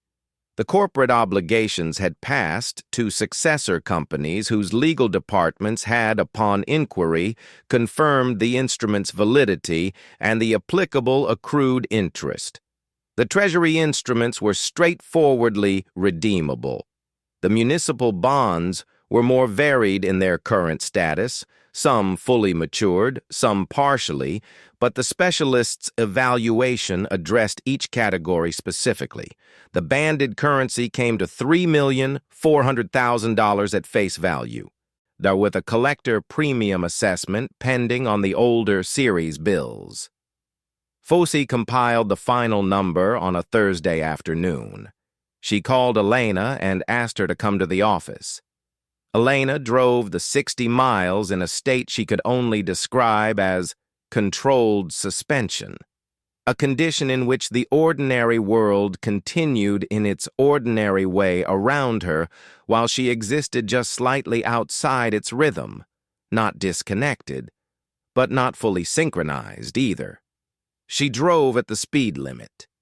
She stopped at a red light and watched a woman walk a dog across an intersection and thought, with unexpected clarity, about how strange it was that the world continued without awareness of the specific gravity of any individual moment within it. She parked and went inside. Voss was at her desk with the compiled report in front of her. She looked up when Elena entered and gestured to the chair across from her. Elena sat. "The total appraised value of the vault contents," Voss said, "is $291,482,000. The room was very quiet. "This figure accounts for the bullion at current market price, the numismatic collection at conservatively appraised values allowing for auction variability, the bond instruments at verified redemption value including accrued interest, and the currency at face value. It does not include collector premiums on the currency series, which are pending, but which the specialist estimates at between 8 and 12% above face on the older bills." Elena sat with it. 291 million. She thought about Harold at the end of a summer evening and watching the oaks in the blue dusk. She thought about the $40 in every birthday card since she was 12. She thought about the pipe tobacco smell still present in the dining room where Douglas had spread his hands and offered her $14,000. She thought about the morning she had crouched on the floor of the porch with a key in her hand and listened to the particular sound of her palm pressed flat on pine. "What happens now?" she said. Her voice was level. She was proud of that. "Now," Voss said, "we notify the estate." A Douglas Voss received Voss's letter on a Monday. It arrived by certified mail, which required a signature and had been sent simultaneously to his attorney.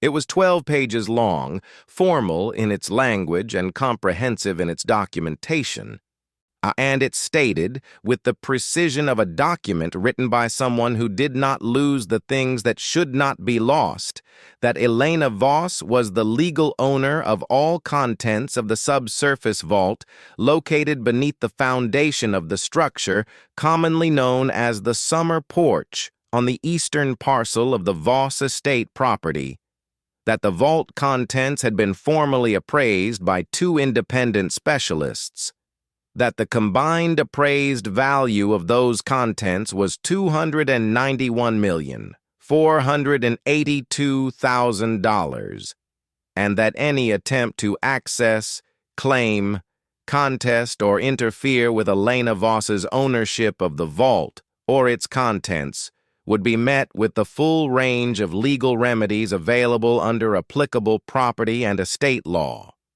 Voss had included in the appendix certified copies of the property deed, the appraisal reports, and the formal declaration of subsurface ownership that had been recorded with the county 10 days prior. She had also included, because she was thorough, a copy of the county recording receipt for that declaration, which was dated and time-stamped and entirely public. Elena was not present when Douglas received the letter. She did not need to be. She had not spent the preceding weeks imagining his expression or rehearsing what she might say to him. That kind of anticipation was not something she had energy for. She had spent those weeks instead on the practical work that needed doing. She had spoken with a financial advisor recommended by Voss. She had begun the process of resigning from the HVAC office in a way that gave them enough notice to find someone competent.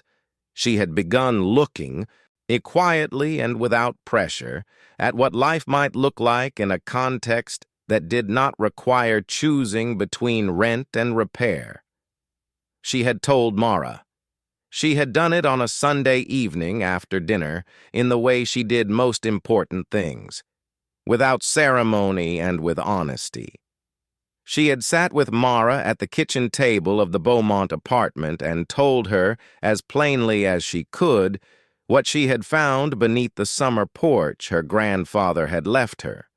She used round numbers at first, because the precise figure was too large to land properly without preparation.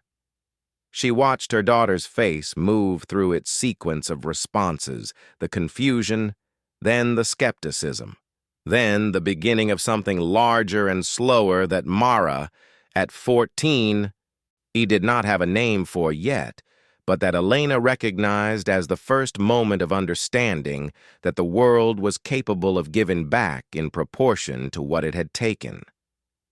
Mara had said finally, very quietly, "Are we going to be okay now?"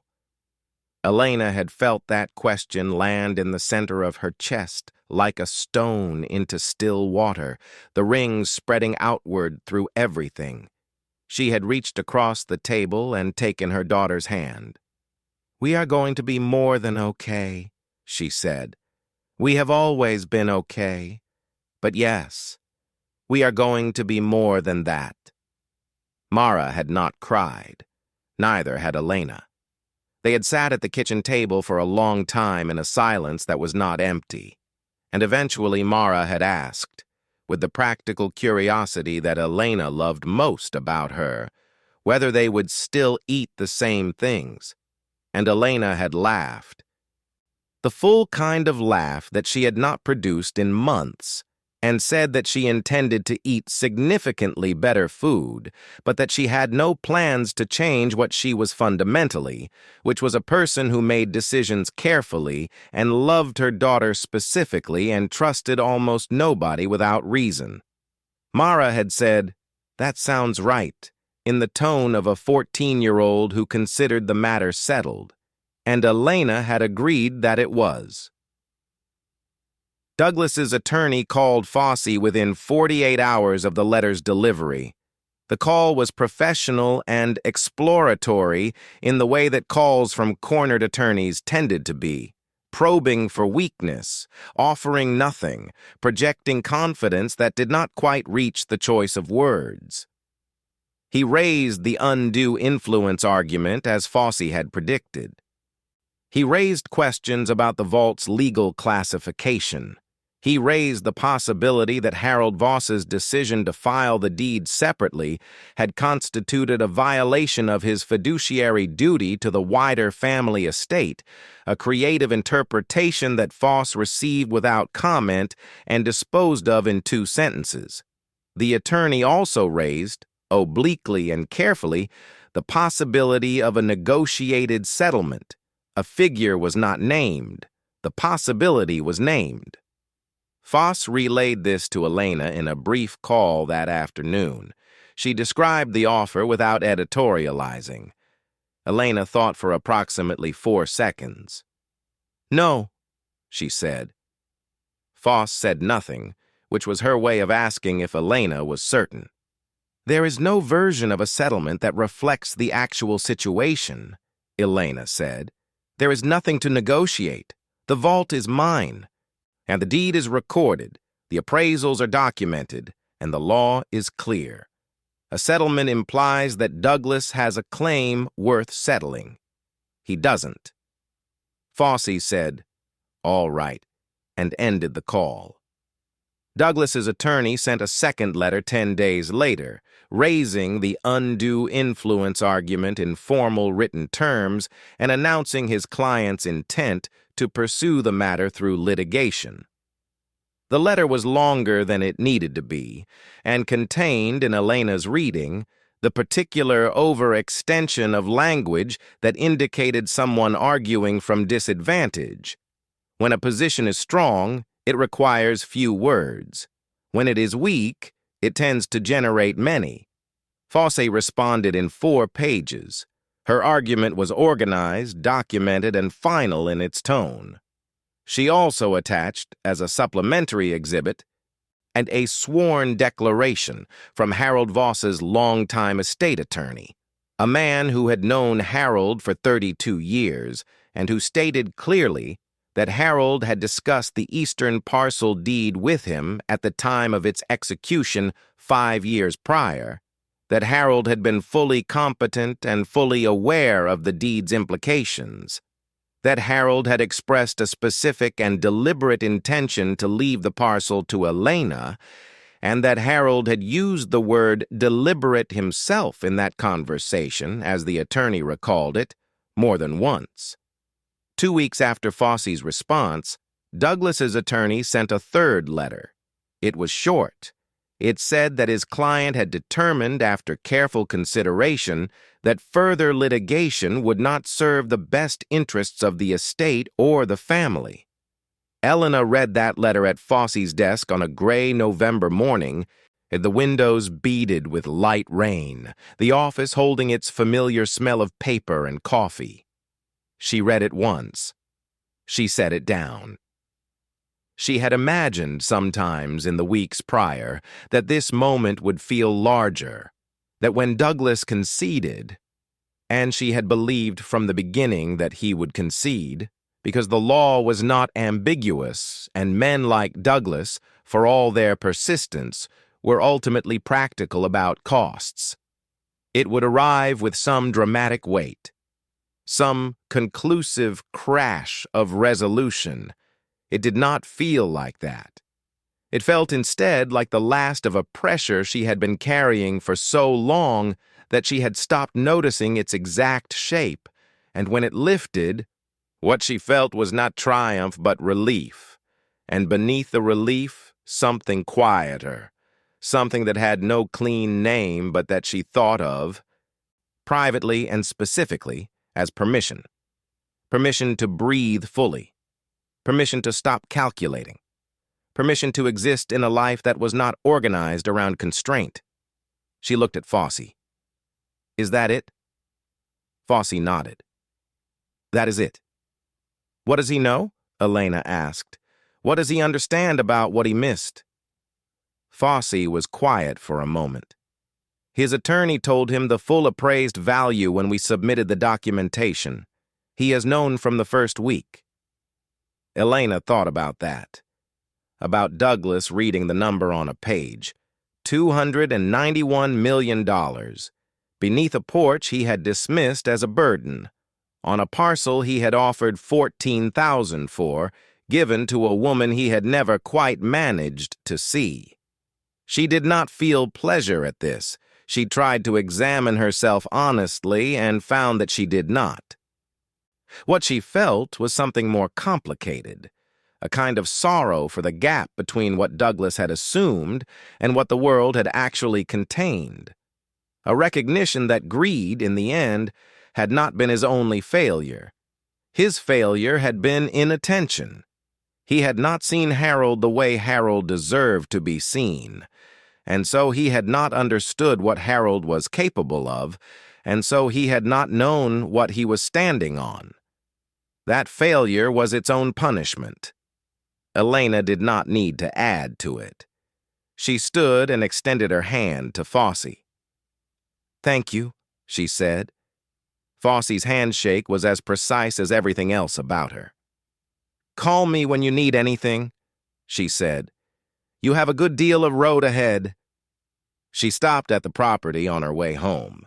She had not returned since the formal appraisal process had concluded and the legal declaration had been recorded. She had needed the distance. The place had become charged with so much in such a short time that she had not been able to trust her own perception of it. She had needed to let the practical world settle around what had happened before she could go back and simply be there. It was mid-November now. The oaks along the eastern edge had dropped most of their leaves, and the clearing looked different without the summer cover, wider and more exposed, the sky pressing lower and gray. The gravel track was soft with recent rain.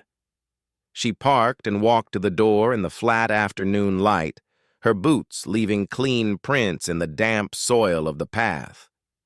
The latch caught, as it always did, and the door opened with the same resistance at the base.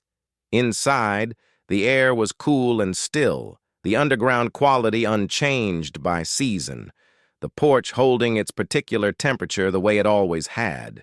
The chairs, the table, the shelf brackets, the pine floor. She stood in the center of the room and looked at the floor panel for a long time. She thought about what she was going to do with all of it, not in financial terms, though those decisions were underway and would take time and care, but with the specific experience of being the person who had found it, who had knelt on this floor with a flashlight and a key and pressed her palm to pine and listened, with the specific experience of descending a ladder into a room that her grandfather had built for decades and waited for her to find. She thought about gratitude, and which was too simple a word for what she felt.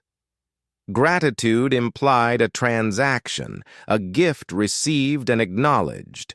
What she felt was more continuous than that.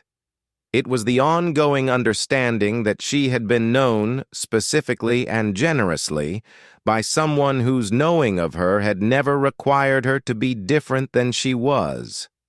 Harold had not loved her because she had achieved something, or become something, or demonstrated something. He had loved her because she stayed at the table after dinner and because she sat in the chair on the porch without needing the silence to be filled, and because when she was 22 and frustrated about injustice, she drove to him and talked fast and let him remind her that information had weight and you needed to finish picking it up before you tried to lift it. He had left her everything he built because he had trusted her capacity to hold it, not because she was extraordinary, because she was attentive. She thought about Mara. She thought about what it meant to leave something for the people who came after you, about what her grandfather had understood in his specific and patient way, about the relationship between love and planning. Love without planning was sentiment. Planning without love was architecture. Harold had built the room beneath this floor from both at once, and what he had produced was a structure designed to outlast him and reach her, and it had done exactly that. She was going to make sure that Mara understood that when the time was right. Not as a lesson, not as a speech. Just as part of the story of where the family had come from and what the ground beneath the old porch had held, and why her great-great-grandfather's willingness to start over twice had mattered, and why patience was not passivity, but its own form of force. She ran her hand along the sill of the nearest window. The wood was cool and rough under her fingers. She was going to restore the porch. That had become clear to her in the weeks since the discovery, slowly and without announcement, the way the most important decisions had always arrived for her. Not through deliberation, but through accumulation, the sense of something becoming settled before it was spoken. She was going to restore it properly, with old-growth lumber where it could be found and new growth where it could not, with screens replaced and windows reseated and the floor panel rebuilt to the same standard Harold had set. Flush and perfect and invisible to anyone who did not know where to look.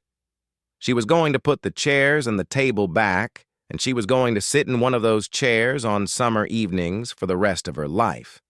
She was going to leave the porch to Mara, not its contents, which she was dealing with through careful and considered channels, the gold being liquidated through licensed dealers, the bonds redeemed through their respective institutions. The coin collection being consigned to two of the world's major auction houses for realized prices that would, when they came in over the following 18 months, exceed even Selke's and the independent appraiser's most optimistic projections. The 1933 Saint-Gaudens would eventually sell at auction for $4,100,000, the 1804 dollar for $3,800,000. The rest of the collection in lots and individual lots over 18 months, the process managed by specialists who understood both the market and the patients required to maximize a realized price. She was leaving Mara the porch itself, the structure, the clearing, the oaks, the gravel track through the hedgerow, the table with its coffee rings, the place where Harold Voss had sat on summer evenings with a granddaughter who stayed after dinner and listened, and had decided, in the specific and patient way he decided everything, that she was the right person to hold what he had built. Elena had already spoken to Fosse about the structure of a trust that would ensure it. Mara would receive it at 30, at which point she would be old enough to understand what it meant. Elena would be alive and present to explain it if all went well, and if all did not go well, the explanation would be in a letter she was going to write this winter and seal and leave with Fosse. The letter would begin the way Harold's lesson had begun, with the simple and ample fact that information had weight, and you needed to finish picking it up before you tried to lift it. Carter called her in December. She had not expected the call and did not immediately answer when she saw his name. She let it ring to voicemail. He left a message that was brief and in a register she had not heard from him before, the obligatory courtesy stripped away, what remained beneath it raw and uncertain. And he said he was sorry for the way the estate meeting had gone. He said he understood now that he had not paid attention to things he should have. He said he did not know if she wanted to hear from him, and he would understand if she did not. She listened to the message twice. She thought about calling back. She thought about what a relationship with Carter might look like in the new configuration of things. In a world where she had $291 million and he had good luck with the porch. She thought about whether that gap was bridgeable and what bridging it would require, and whether the effort was something she had energy for. She did not call back immediately. She gave it 2 weeks, and in those 2 weeks she did not make a decision by deliberating, but let the decision arrive by accumulation, the way decisions arrived for her. At the end of 2 weeks, she called him back on a Sunday afternoon from the Beaumont apartment, Mara in her room, the winter light coming in flat through the windows. Carter answered on the second ring. He sounded uncertain in the way that people sounded when they had said something real and did not know how it had landed. Elena said she had received his message. She said she appreciated him sending it. She said she did not carry specific anger toward him, which was true. She said she did carry a specific disappointment in how the estate had been handled, in the atmosphere of the family meeting, in the way the decision to take what her grandfather had left her had been treated as an eccentricity rather than a right. She said this plainly and without heat. She said that she was willing to have a relationship with him if he was willing to have a relationship in which people said true things to each other, even when the true things were uncomfortable. Carter was quiet for a moment after she said this.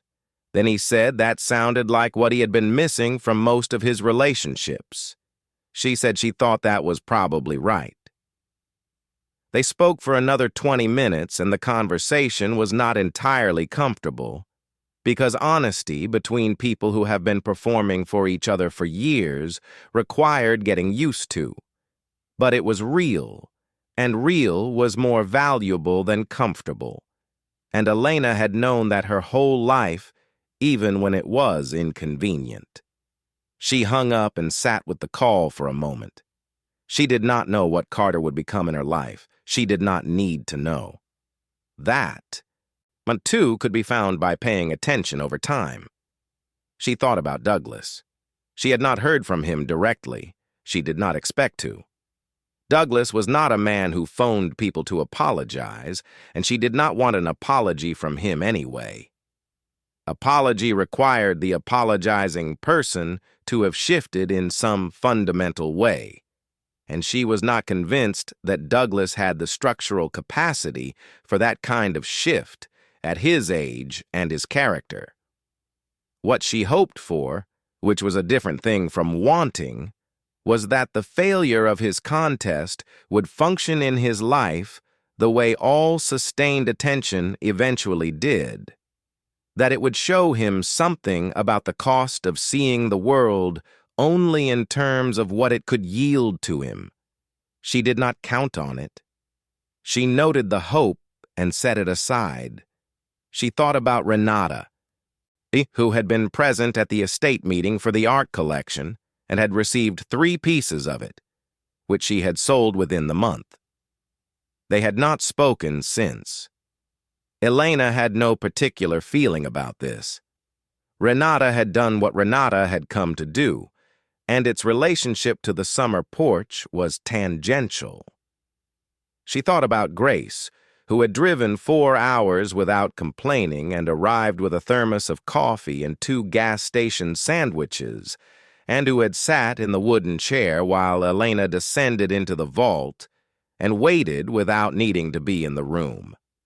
She thought about what that kind of friendship cost and what it was worth, and how it had nothing to do with money in any direction. She had set up a foundation. This had been Fosse's suggestion in one of their later conversations, and Elena had understood immediately why it was right. A vehicle for giving, structured properly, through which a portion of the estate's realized value would go to causes that Elena chose over time without hurry. She had not yet named the foundation publicly. She had no interest in naming it after herself. She was considering naming it after Harold, not his full name, but something drawn from him, from his specific character. She was still thinking about it. The decision would arrive when it was ready. She had paid off the apartment lease and begun looking for a house. Not grand, not performative. A house with a yard and a kitchen with good light and enough rooms that Mara could have the space a 15-year-old needed, and Elena could have the space a woman who had been making decisions in small quarters for too long deserved. She was looking in a town 40 minutes from Beaumont that had a school Mara had mentioned once with something that sounded like interest, which was a significant endorsement from a 14-year-old. The house she was looking at had a porch, not comparable to the summer porch. Nothing would be comparable to the summer porch, but a porch nonetheless, and she had stood on it on a cold December afternoon, with the realtor waiting tactfully inside, and she had looked out at the yard and the bare trees, and thought about evenings and the particular quality of summer air in a place that was your own. She was going to put 2 chairs on it. She returned to the property on the first warm day in April. The oaks along the eastern edge were in early leaf, small and bright, and the color of new things that had not yet committed to their full shade. The clearing was soft with spring growth, the weeds green and assertive after the winter, needing to be addressed but not urgently.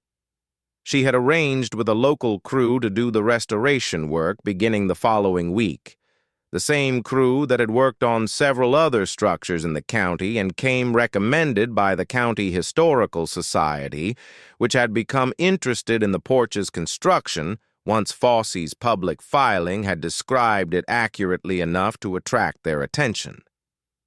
She walked the slate path to the door, lifted the latch, stepped inside. The room was unchanged. The chairs, the table, the shelf brackets, the floor. She stood in the center for a long time, the spring light coming through the clouded windows in its flat, even way. Amara was with her, standing slightly behind her, looking at the room with the particular attention of a young person encountering a place they have heard described and are now resolving into actuality. Elena had brought her today because the time was right. Not to show her the vault, which was now empty, its contents removed over the preceding months through legal and documented channels, its concrete surfaces clean and the ladder still fixed to the wall and the steel plate still hinged and the floor panel still fitted to its frame. The vault was a room now rather than a repository. She had not yet decided what to do with it as a space. She suspected that decision, too, would arrive in time. She had brought Mara to show her the porch, the room itself, the chairs where Harold had sat on summer evenings, the table where the key had waited in its slotted block, the windows that Harold had salvaged from somewhere and installed himself, the floor he had built twice, once to stand on and once to conceal what he was building below. "This is where he left it," Mara said. Her voice was quiet.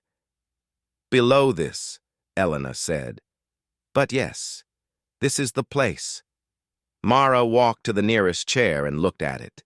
She ran her fingers along its bare wood arm. She looked at the coffee rings on the table. She looked at the shelf brackets on the east wall. "He sat here," she said. "He did." "With you." "Sometimes," Elena said.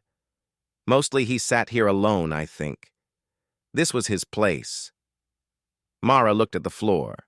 She was perceptive in the particular way of a young person who had grown up without excess cushioning, and who had learned early to read rooms and people and the space between what was said and what was true.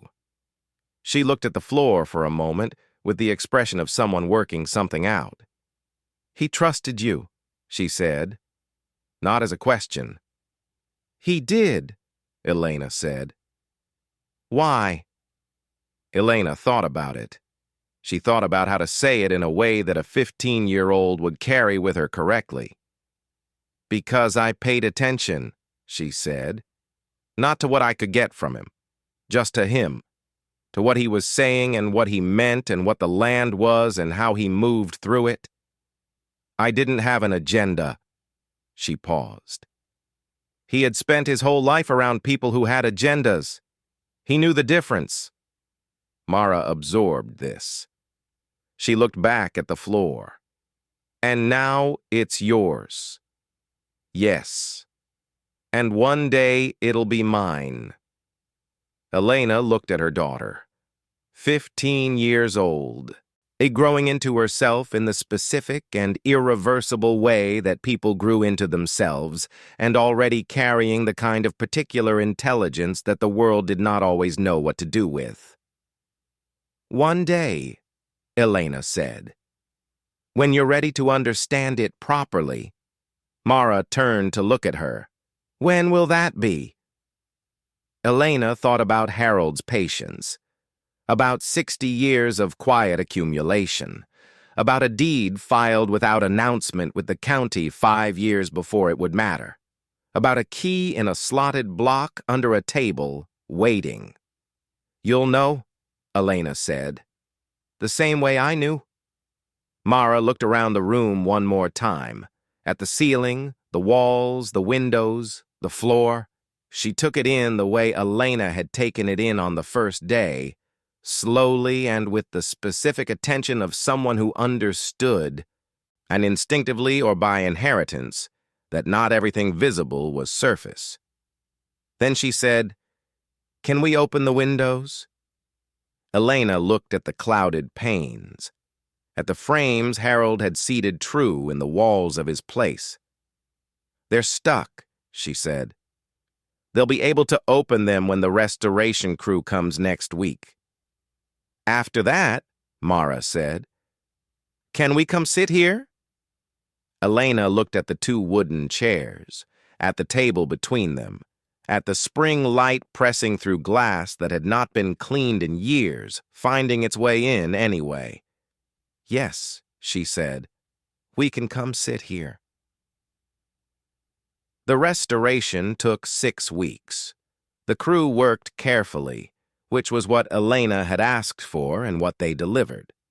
Old-growth pine was sourced from a salvage operation 3 counties over, and the screens were replaced with the correct mesh gauge for the period. The windows were freed from their frames and reseated on fresh glazing compound, and when they were done, they opened and closed with the smooth inevitability of things built properly, which is to say they opened as though they had never been stuck, as though they had always been ready. The floor was relaid around the panel, which was restored to its original standard. The panel itself was rebuilt to match, tongue and groove over a solid frame, face-nailed with nails of the correct dimension, the heads set just flush. Below it, the floor panel opened as it always had. Below that, the ladder held, the shaft was dry, the vault was empty and clean and waiting to be whatever it was going to be.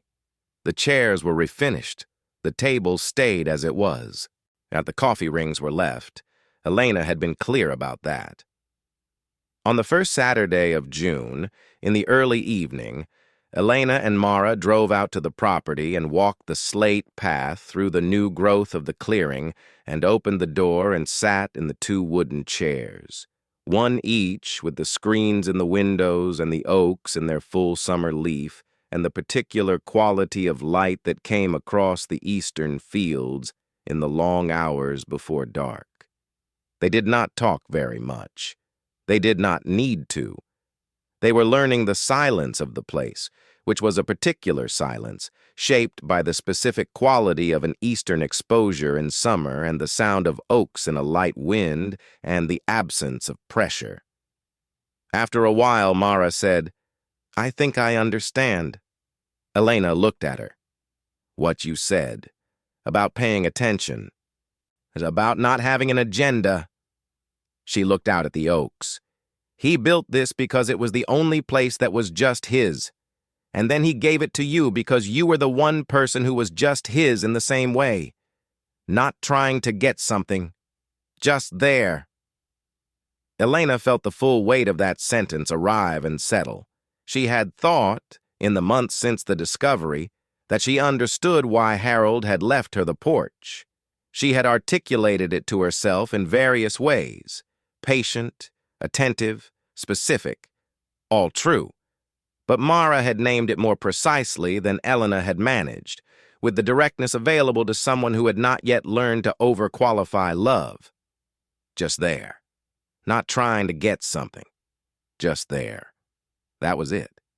That was all Harold had ever wanted from the people in his life.